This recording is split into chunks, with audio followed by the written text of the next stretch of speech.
Him. All right, so this is my spoiler review. All right, so Him is a very interesting movie. This guy gets hurt, young athlete that's being billed to be the GOAT, and he gets hurt early on in the film.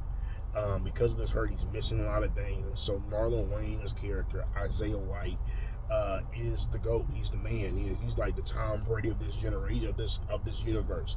He gets a call from his agent and said, "Hey man, listen, you got the opportunity to come on out and hang out with the GOAT, and you're gonna be in a exclusive combine, and this is your chance to get in." And so he's like, for sure, he's down for it, and he goes out there to this dude's house. And I mean, he's out in the middle of nowhere. All right, now they shot this movie in New Mexico. So if you were watching the movie, you want to know where they're at. They're actually in New Mexico where they shot this at. Shout out to Donovan Price. She's in the opening, one of the first scenes in the movie, the party scene in the house.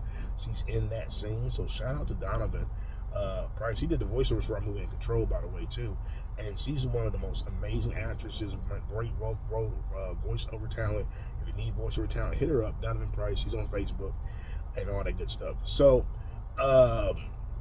he gets there, and it's like Strawberry Letter is being played, which I like that song, but it's kind of got a creepy tone to it. And he's like into all this weird stuff, into honey and all this other stuff.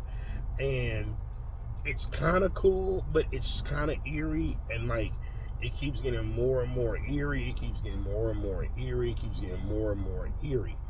And so there's all these different things that you would do as an athlete, but there's eeriness to it. Like the ice bath was eerie, the sauna was eerie, the compression chamber was eerie. And so you kind of don't know if this is reality that he's seeing or if he's hallucinating, and that's really never explained in the movie.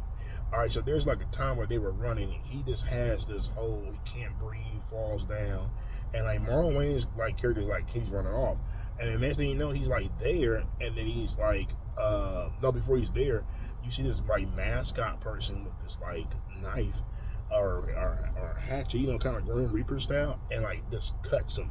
And then next thing you cut back to Marlon Wayne's ass, and he's okay, and he's kind of looking disturbed. And so that's kind of a thing. So it's they try to establish the head trauma. So it's are these things from the head trauma, or are these things real? And or did he die in this accident, and he's living in hell? And I think that's something they should have explored. If they would have went down that angle, that would have made the movie better. It's never really said what's happening. It's never explained why he's having these hallucinations. That's really never, spoken or told about. And throughout the movie, you hear the voiceover of his mom calling, and so, but he can't hear because the first when he gets there, they say, "Listen, no cell phones." They hand the cell phone over. So it's are these voices that we're hearing? Is this the insanity of the house? None of this is really explained. They were so gung ho on the imagery of it, but not really telling a great story of it. And you can still use that terminology of sacrifice and the Illuminati and all this other stuff. And they were definitely trying to say that these guys who own teams are in a darker type of realm, right? And one of the things they did in the movie is towards the end is that you see these guys dressed up in all these different things. The classic white girl tells them listen, they're really into sacrifices and rituals, and so then he drinks this thing at the party, and then everything becomes a blur, and he wakes up and he's getting Isaiah's blood inside of him. And the reason why is because it's the same blood from all these other athletes, and really it came from one guy, and they just passed his blood around, and so it's the blood of the GOAT. And so, there's a lot of interpretation and imagery that can be expressed about that. The blood of the greatest of all times being transferred to these individuals that, seemingly have the trait of being great, and they infuse that blood in them. And so they sign a contract, and, still basically selling your soul to the devil. It's the classic form.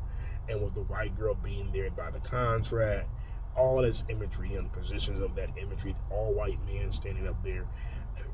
And for some reason, he just says no, and he kills all these people, right? The white girls try to come after him because I'm only going to do everything right, and she trips and stabs herself. Now, I think with that, they were trying to say the classic blonde girl horror movie thing they was trying to do with her.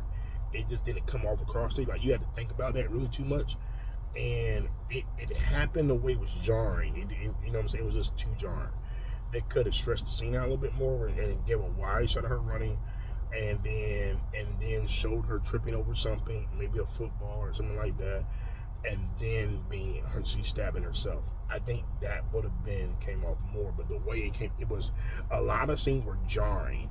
And I don't know if that was what they were going for, and they thought that would be cool or not. I think there could have been something a little bit more detailed to understand what, when, where, why, and get a better idea of it. So that's just some things, my 2 cents on that. And then, like, after he kills all these guys, there's like a band there, and he like jumps at the guy real quick, and then it ends, and that's it. So, you know, it's like, it was really interesting. And that it was, like I said, it was a lot of things in the movie that I think was brave, it was daring, but there was a lot of jarring things in this film too. So that's just my couple 2 cents about the movie. Let me know what you think about it. I give it 3 out of 5 stars on my non-spoiler review, and I stand by that. And so let me know what you think about the movie Him.